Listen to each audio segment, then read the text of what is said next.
Hi friends, welcome to immediate அம்மி. இன்றைக்கி நம்ம சேனலில் பூரிக்கு ஏற்ற மாதிரி சூப்பரான ஒரு சைட் டிஷ் தான் பார்க்க போகிறோம். பூரிக்கு பெஸ்ட்டு எவர் காம்பினேஷன் பார்த்திங்கன்னா கிழங்கு மசாலா தான். அது எப்படி செய்கிறதுன்றதை இந்த வீடியோவில் பார்க்கலாம்.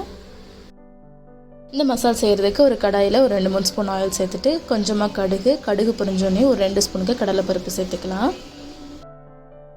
2-3 நிமிஷத்துக்கு கடலைப்பருப்பு நல்லா வறுத்துட்டு இது கூட ஒரு சின்ன துண்டு இஞ்சியை சின்னதாக கட் பண்ணி சேர்த்துருக்கேன்.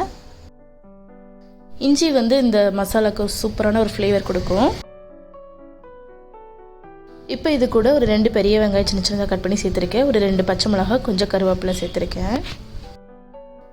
பூரி மசாலா 2 டைப் செய்யலாம். ஒன்று கறி மசாலா சேர்த்து செய்யலாம், இன்னொன்று இந்த மாதிரி டைப் செய்யலாம். இதில் கடலைப்பருப்பு, இஞ்சி, பச்சை மிளகாய் ரொம்ப சூப்பரான ஒரு ஃப்ளேவர் கொடுக்கும். கொஞ்சமாக மஞ்சத்தூள் சேர்த்துட்டு வதக்கிட்டு இது கூடயே நம்ம வேக வச்சு வச்சுருக்கிற உருளைக்கிழங்கு 1க்கு 2 மசிச்சு சேர்த்துக்கலாம். இது கூடயே ஒரு சின்ன டம்ளரில் 1 டம்ளர் அளவுக்கு தண்ணி சேர்த்துட்டு நல்லா கொதிக்க விடலாம்.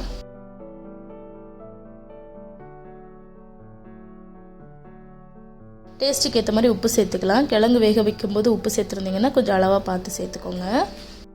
இப்போ தண்ணியெல்லாம் கொதித்து கொஞ்சம் வற்றினோடனேயுமே உங்களுக்கு எந்த அளவுக்கு தண்ணி அளவு தேவையோ அந்த அளவுக்கு வந்தோடனே கடைசியாக கொத்தமல்லி சேர்த்து ஆஃப் பண்ணிக்கலாம்.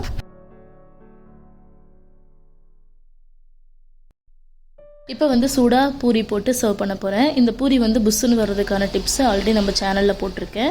அதுக்கு 1-2 டிப்ஸை ஃபாலோ பண்ணால் இந்த மாதிரி புஸ்ஸுன்னு சூப்பராக வரும். அதே மாதிரி இந்த கிழங்கு மசாலாவுக்கு தக்காளி எதுவும் சேர்க்க தேவையில்லை. டேஸ்ட் ரொம்ப அருமையாக இருக்கும்.